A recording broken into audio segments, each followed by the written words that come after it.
All right, man, peace. You know, brothers, it always makes me laugh when the wokey-woke Negroes on the internet and on social media talk about how great LeBron James is in comparison to Michael Jordan, when LeBron James is the person who looks at Michael Jordan as a god, someone to be worshipped, and like all idolaters, they want to destroy their idol for not giving them the attention that they seek after. Very similar to the Adrian Broner and Floyd Mayweather dynamic. LeBron right now is following in the footsteps that Michael Jordan has put down for him. Number one, by striving to be the best player in the NBA. Number two, by trying to conquer the corporate world, especially in how he markets himself. And number three, by becoming an NBA owner.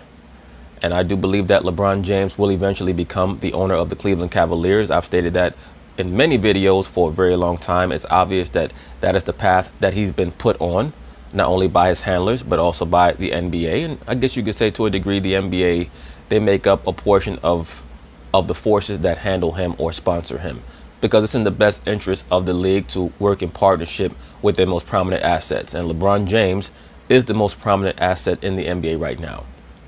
Eventually, in about 10 years or 15 years from now, LeBron James will finally have his opportunity to sit at a boardroom table with Michael Jordan, should this society still be around, assuming, and they'll be able to face each other eye to eye as equals. And that is when Michael Jordan will start to treat him as an equal. Right now, Michael Jordan's attitude is, I'm an owner. Everything that I've done on the court is in the past, is behind me. I'm more successful than you as a businessman, and I was more successful than you as a player. So if you want to be regarded by me, you're going to have to meet me face to face, eye to eye in the boardroom. And that's what LeBron James wants. Well, Max Kellerman decided that he was going to make an assertion about Michael Jordan as an owner. So, of course, we're going to talk about it, and I'm going to chime in. Now, according to Brian Windhorst, the King hopes to follow his airness as an owner Of course, he's been following Michael Jordan for the last 25 years. As well. James and business partner Maverick Carter have made it clear their goal is to own a sports team in the future. With us now, a guy who was drafted by Jordan back in 2006. Yeah, that's why he's always slamming Michael Jordan, because Michael Jordan probably shitted on him in practice or something like that. You know how Jordan is. He'd come down to practice and just start talking down on these dudes. And that's the reason why Ryan Hollins has an issue with Michael. I promise you, 90% of the time when you hear these players give their opinions about certain prominent NBA athletes or former players, it's normally because they got shitted on. They got shitted on in some way, shape, or form by that person whenever their observation is something negative. Our friend Ryan Hollins, so good to have you with us. Thanks, appreciate it. Stephen A., I'll start with you on this. How do you think LeBron would compare to Michael Jordan as an owner? I think that first we'll have to evaluate what percentage of the franchise LeBron James will be allowed to own. Because no matter what they say right now, LeBron James does not have Michael Jordan money. Michael Jordan bought the Charlotte Hornets for very cheap, and right now he's worth almost $2 billion. LeBron James is not even worth $1 billion yet. He's probably worth somewhere around 400 mil. So is he going to take the Magic Johnson route and own about 1% of the team and be the face of the team? Or will some of his investments and business ventures allow him to be like Michael Jordan and own the team and do whatever he wants? That's what we have to establish first. Specifically, I think he'd be better. But I think he'd be better because, you see the error of other people's ways. Absolutely. Not just Jordan, but various owners. LeBron James is brilliant, and Maverick Carter. LeBron is brilliant as a basketball player, absolutely. When it comes to some of his decision-making off the court, many of the ideologies that he embraces, I have to question his intellect. Carter, we don't mention that name enough, is brilliant. He's built the LeBron James brand. Maverick Carter is a mover and shaker. That guy's a brilliant conversationalist. He's the power behind that throne that people don't realize. It's not Rich Paul, all right? It's not Adam Medelson and others. It's Maverick Carter. And Adam Medelson, for those of you brothers who don't know, is the super liberal Caucasian Jewish media handler for LeBron James. He's the person who has been able to convince LeBron James to take a different tact when interacting with the media. So we have to understand that. And by the way, for those that don't know enough about Maverick Carter, do your homework on this brother. He could ball himself. And a lot of people don't realize that. So the man knows basketball. Having said all of that, I think that people look at it differently because we're addicted to comparing LeBron to Michael Jordan And as far as I'm concerned, on the court, contrary to the belief of other people that I won't mention, there is no comparison. It's Jordan and then there's everybody else. But as an owner, Jordan's had 2 winning seasons and 2 playoff appearances since taking over in 2010.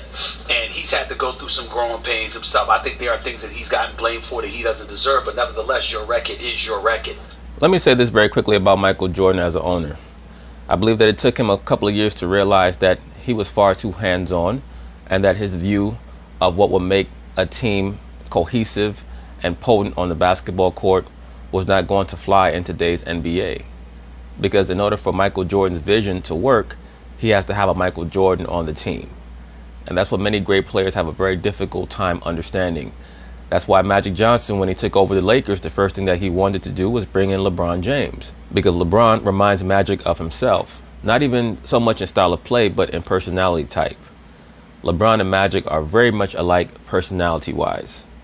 I believe that Michael has become a better owner as he has hired better people to actually run the team, and he's taken a step back and really just done his job as an owner, which is to write out the checks.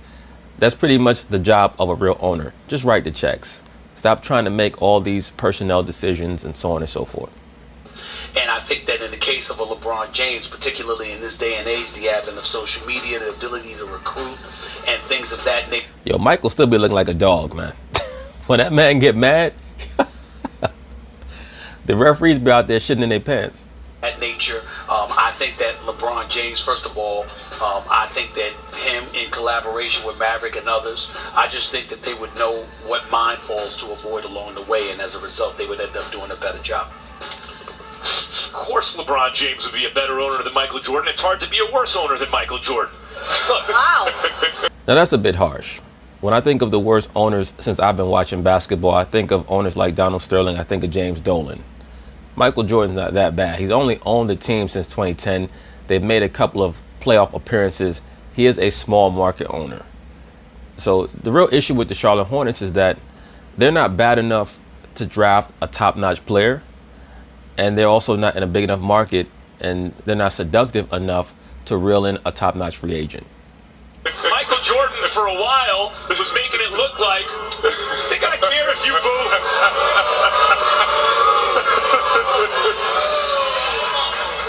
Michael Jordan, for a while, was looking like he was trying to be the Michael Jordan of bad owners. I mean, let's be honest about this. Jordan is, Ryan, you're wrong. Michael Jordan is clearly, by any standard definition or basis on evidence, eyeball test, anything, the greatest player who ever lived. I would agree with that, at least in the modern era, starting from 1979. Everyone else is competing for second spot. Like, LeBron may replace Kareem one day at number 2 or something like that. But no, actually, LeBron James, in his wildest dreams, would hope to crack the top 5. But Jordan, his peak is better than LeBron's has ever been. Agreed. That's what it is. But as an owner, guys, look, the Hornets were an Eastern Conference powerhouse. Then they bottomed out. But it's not like Jordan bought them when they had bottomed out. He bought them when they were coming back again. They were like a 500-ish team when he bought them. That's how it is. Like, you can look it up. Someone's shaking their head. No, yeah, you can look it up. It's not like Wikipedia. You know what I'm saying? Google it. It's not a reliable source. Yeah, well, okay. This dude, Max Kellerman, said that the Hornets were an Eastern Conference powerhouse when Michael Jordan bought the team. Wow, really? When I think powerhouse, I think a team that's winning 55-plus games every season, threatening to go to the finals every season. Eastern Conference powerhouse. Did Michael Jordan not want to sign your autograph this morning, Max Kellerman? Is that what happened? Go to basketball, ESPN, wherever you want to go, you'll see. They were like a 500-ish team. That's not a powerhouse. And Jordan buys the team, and it's like, okay, what are you going to do with it? 9 seasons, 2 playoffs in a weak Eastern Conference. That's a very low standard. Now, this is a league, don't forget. You got 30 teams. 16 make the playoffs. You're better than 50-50 to make the playoffs just based on that. You make it 2 times in 9 years. I'm not saying Jordan can't ever become a great owner. He's so competitive, it wouldn't surprise me. But sometimes becoming great as an administrator is in your ability to utilize discretion, meaning to fall back. Not to be more hands-on, but to fall back. And I think that he's learning that. But right now, so far, of course LeBron would be a better owner than that. Well, how would you know that? We have not seen LeBron James as an owner yet. LeBron James has created toxic atmospheres as a player. So as an owner, who the hell knows what would happen? I could see LeBron James trying to be even more hands-on than Jordan, especially with his GM. Like, I could certainly see LeBron James just hiring a GM as a guy who could take the fall when many of his own personnel decisions go wrong. That he could say, I'm going to blame the GM. He does the same thing right now with his coaches. LeBron James is the coach, but when things go wrong, he blames whoever it is who has the official title of coach so that that person can be the fall guy and take the blame, and then the new guy can come in and that person can be the new puppet. Look, you got to understand, Michael was a part of the basketball operation before he became the majority owner, and you have to also acknowledge that Michael Jordan was the first player to become a majority owner, so you got to get your hands off to there. But as far as LeBron James, I do agree with both of you. He understands the business of basketball. LeBron, while playing, gets it. When Michael was playing basketball, Michael focused on basketball, and that's a big beef that a lot of people have with LeBron James. But because of that, LeBron James is going to be competent as an owner. I don't think there's a question. I mean, I don't necessarily want to run down contracts, but Tyrese Thomas, Lance Stevenson, Nicholas Batum, there are a number of contracts that they can't get off and they're stuck. And now they're in a dilemma where what's going on with Kemba Walker there. So if you... It would probably be best for their franchise if they lost Kemba, because I think that the Hornets are a team that needs to bottom out and get rid of a lot of these marginal players. I like Kemba, but I've always said Kemba's not going to be your point guard on a championship team. He's just not. Kemba to me would probably be the best backup point guard in the history of the NBA on a championship team. But his proficiency levels are just too low to ever lead a team to a championship. That's why I state that right now Michael has to come to terms with whether or not he wants his team to actually win, or if he just wants to sign Kemba to the max and over the next 5 years turn it into another Allen Iverson type experience where you have a small guy averaging about 26 to 28 points a game. About 3 or 4 times a season, he'll explode for 50 points. You'll make the playoffs 50% of the time, and you'll go out in the first round. So that's basically the decision that Michael Jordan's going to have to make on the future of his team, because they do have a lot of bad contracts, and it's really based on a lot of players that he thought were going to help, because Michael does not understand today's basketball. He doesn't like it. Players like Nicholas Batum and Lance Stevenson, who he thought would be able to nullify or at least help out on LeBron James, have not panned out at all. And then they drafted that big goofy white boy out of Wisconsin, the dude who wants to dance more than he wants to play. I'm trying to remember his name, Frank Kaminsky, I think his name is, that clown. I think they just got rid of him. I'm not even quite sure about that. If I'm wrong about that, one of you brothers can correct me. But they've made some bad decisions with the draft recently. And one of the main reasons why they've made bad decisions with the draft is because it's hard to find diamonds at the bottom of the first round or in the second half of the first round. So if I was Michael, honestly, I would let Kemba go. Let's just bottom out. Let's become a bad team and see if we can't draft a top-notch rookie next season or in a couple of seasons. And just go through that Philadelphia 76er type model of rebuild or Boston Celtics type model of rebuild. Well, we're bad for a couple of years, and then see if we can draft a top prospect and maybe even sign a couple of big-time free agents. Who knows? But right now, they're stuck in a rut. They're stuck in that 38-win to 45-win rut. You look at this, it's not going to be close, and we just say that LeBron, are you going to be better than the 28th most valuable franchise in the NBA? I don't think. First 5 or 6 years, LeBron was just acquiring Tar Heels. Remember that? Right. Like, it's like anyone who played in North Carolina. Listen. LeBron's obviously. I'm sorry, I meant Jordan. I said LeBron. I meant Jordan. Jordan was just like, if you played for North Carolina, come on, play in the pros. Yes, that was, yeah. Michael, he makes decisions with his emotions sometimes when it comes to personnel. He's always been that guy who wants to bring on Tar Heels, and that's not good. LeBron's obviously getting college stars to go to clutch sports. Stephen A., we just saw him obviously at the Duke game, and we see he got big threes, come to Miami, come to Cleveland. But my question is, if he is an owner, what franchise would you want to see him own? Well, there's only one franchise that LeBron James is going to own, and that's the Cleveland Cavaliers. And then we're going to find out how great an owner he really is, because he's going to be in a very similar situation as Michael Jordan, a small franchise team in an area where players are not really going to want to go. So then we'll find out. Well, here's the thing. Let's also pay attention to the market. Even though you've got some core certainty in terms of a floor to which you have to start spending dollars and what have you, particularly in the league with revenue sharing. The reality is that a lot depends on the market. I think LeBron James would be able to do a lot for a lot of players in a big market. I think that Jordan and the Jordan brand would have been able to do a lot for a lot more in a bigger market. Thank you, sir. Okay. When you're in a smaller market like Charlotte, you got to be a bit judicious. Even now, Is that why he can't get good players? well, I know Kemba's. I think that's a huge component in Absolutely. all of it. Because again, you're talking about. Listen, do you understand that some owners make a lot of their money back just on the television deals that they're able to sign? I'm talking about local Absolutely. television. And I'm talking about the national deals with the NBA with the league. I'm talking about local television contracts. These are the kind of things that you have to pay attention to. Also, Michael Jordan, listen, I held against him when he drafted Kwame Brown when he was in Washington. But there was a lot going on with the Washington Wizards and Abe Pohl and God rest his soul and all of that other stuff that people didn't realize. Now you're in Charlotte. You're taking over for Bob Johnson because Bob Johnson originally owned this franchise. You got to work. And then not only that, with the advent of social media and beyond and the power that LeBron James has, LeBron James could afford to flex his muscle.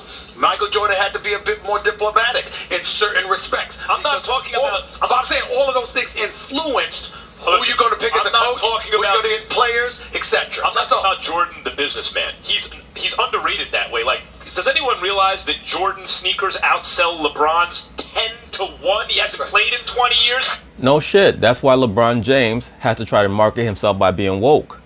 LeBron James knows that he can't compete with Michael Jordan in any other area. He can't compete with him in on-court accomplishments. He cannot compete with him as a pitchman. He just can't. So the only way that he could try to make up the ground is by being quote-unquote woke and running on social media and claiming to be invested in black issues, so on and so forth. And I'm not saying that he's a complete actor when it comes to that. I'm just saying that he understands what his niche is. Right now, it's very popular to be quote-unquote woke and to be a social justice warrior. So that's why every time LeBron James says something about so-called black people, he always mentions Michael Jordan or alludes to what Michael Jordan supposedly has not done, because that's how he makes up that breach. They outsell LeBron 10. Like, Michael Jordan, I'm not talking about Michael Jordan businessman. I'm talking about Michael Jordan, NBA franchise owner, because the bottom line is fans in any of any team in any city, they want to know, how is the team doing? James Dolan's Knicks are worth more than $4 billion than any team in basketball. But Knicks fans all know Dolan's a terrible owner because the Knicks always lose. So it's like 2 playoff appearances in 9 years. It could be worse. It's not a huge market. We understand. You know, they weren't great when he bought the team, but it's not. Wait a minute. Now you're saying they weren't great when he bought the team. I thought that you just said that they were like a powerhouse in the Eastern Conference. So which one is it, Max Kellerman?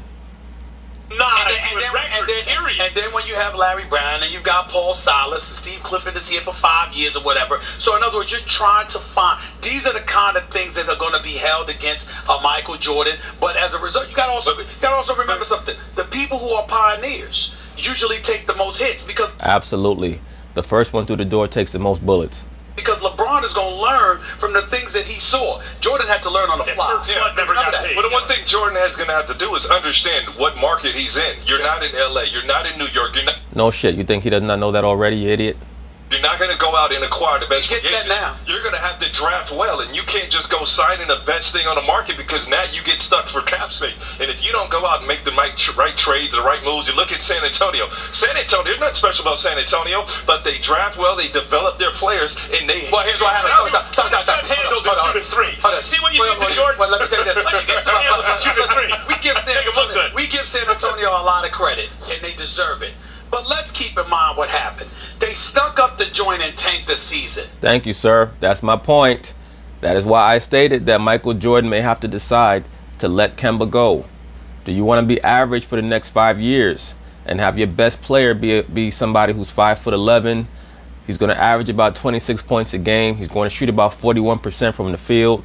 You know, you guys are going to win anywhere from 38 to 45 games. You're not going to be able to draft high. So sometimes it's best to take that bullet for 2 years, be terrible, and then draft the best player in the draft.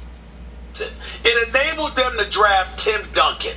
And because you had a guy like Tim Duncan, who not just could play, but also was an individual willing to embrace and buy what the franchise was selling. The basketball Tom Brady. That matters. Now, even if... Are you saying the process works, Stephen A? Are you saying tanking works? No. That's why I stated that they might have to go that Philadelphia 76er route. But it's not so much the process. The process was 5-6 years of just being a moribund franchise. But you might have to, go down into those depths for 1 or 2 years so that you can draft a top-notch player. No. I'm not saying that. No, I'm talking about the personality, selling your franchise into the future. But it's got to be somebody you can rely upon. Kemba Walker is a stud and a star. You have to keep him. No, but guess what? That's not going to be... Charlotte had pick after pick after pick before Michael was owner. He was involved with management. And we talked about he's the man who drafted me. He was involved in management. So if you don't draft the right way, or you make the wrong commitments, that's half of it. you end up in the situation you're in. Half of it is drafting, the other half is developing. The Spurs are a great example. Even if they never would have gotten Tim Duncan, they would have been a powerhouse every year. Anyone could have had Kawhi Leonard, but the Spurs identified him. What the hell are you talking about? Even if they never had Tim Duncan, they would have been a powerhouse every year. What in the world are you talking about? The Spurs were a very good team in the 90s, led by David Robinson. I'm not even quite sure if they ever got to a Western Conference Finals. I'm trying to remember if they ever got to a Western Conference Finals. They normally went out in the semis. David Robinson got hurt in the 96-97 season, in which they tanked, and then they drafted Tim Duncan, and the rest was history. David Robinson was never the best player on that team ever again. And all throughout the 2000s, they were commanded by Tim Duncan. Everybody knows that. So to say that they would have been great even without Tim Duncan, I mean, that's just asinine. They developed him. They get these guys late in the first round because they're always good, 50-plus wins every year, deep playoff. Yes, because they had Tim Duncan, you jackass. Playoff runs, championships, and they wind up with good players because they identify talent, they put them in a system that works, they make them good players, they bring out the best of them. Jordan's franchise has not done that. Because Jordan, at the time, was too busy trying to find and hire people he could trust rather than the best minds. And Michael also, and there's no disrespect to Michael hired a lot of his friends as opposed to the best minds, as Stephen A. Smith stated. He hired a lot of his friends like Rod Higgins. People always say, Michael Jordan, what has he done for black people? This dude Jordan has hired so many black people to work in his companies. It's not even funny. A lot of them who couldn't even do the job right. As in the latter part over recent, like Mitch Kupchak. I wouldn't be surprised if Mitch Kupchak is would the not GM now. You can trust him as a GM. We're out He of knows time. what he's doing. MJ's still the GOAT, though. Don't feel disrespected, Charlotte. He's still getting together. So patient. Look at Ryan Hollins. Ryan Hollins is laughing like an idiot because he hates Jordan for some reason. Remember, they stated that Michael Jordan drafted him. I bet you Michael Jordan shitted on him. Something happened when Michael Jordan shitted on him. But anyway, peace.